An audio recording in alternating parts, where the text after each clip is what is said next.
Pipeline is all about communication and collaboration and coming up with new ideas, testing things out, and sometimes failing.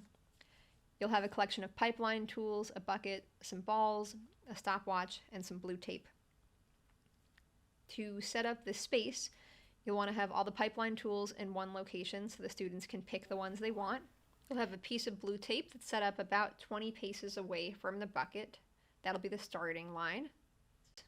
And every team's goal is to transport the ball from the blue tape, the starting position, into the bucket, only using those pipeline tools provided. So you'll let people choose the tool they want. Once they've selected a tool, that's it. That's the one they have for the entire activity. This is what they can use to manipulate and move the ball. And one individual will be allowed to hold the ball, set it, and then pick it up again if it falls. You'll give the teams a couple of rounds to get as many points as possible. So you get points by successfully transporting the ball from the blue tape, the starting point, all the way into the bucket. If at any point in that process the ball falls, the team has to pick it up and take it back to the beginning. That would be an incomplete attempt. Anytime the ball makes it all the way to the bucket, it's a complete attempt. And you'll want to have one individual on this team who's really paying attention to how many points they get. The points make the game feel a bit more competitive, which some people enjoy a lot. So a couple additional rules that you'll tell the team. When the ball is in your possession, you cannot move. If the ball drops, only the individual who's been assigned the role of transporting the ball can pick it up again. So Matt, who's just walking onto the screen, he's holding the cup. He's the only one who's allowed to touch the ball if it falls and take it back to the starting line.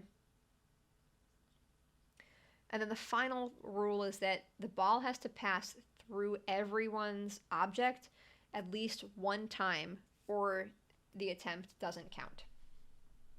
Ideally, you'll do about 3 rounds of this activity, and for each round, the group has to count out how many complete and how many incomplete attempts they have.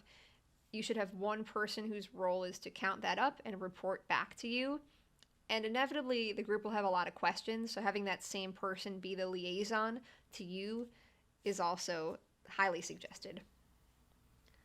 So they make an attempt, and depending on how things go, they might just continue this flow and keep passing the ball along all the way to the bucket, or they'll fumble it, they'll have to take it back to the beginning and do this again. And this is kind of the point, is failing sometimes and giving them the space to make mistakes and come up with new solutions and, allow that to happen. It's difficult as a facilitator to stand back when you know what the right answer is, but every team is going to have a somewhat unique way of doing this, and giving them the space to come up with it for themselves and make mistakes is so important.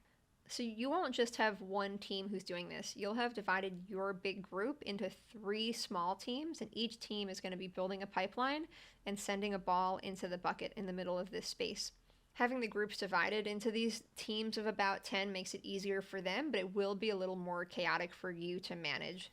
I would suggest between rounds, ask each team to come up with what has been successful for them and what ideas they have, and then share them between the different teams and really show that we don't have to just be competitive, we can be collaborative too.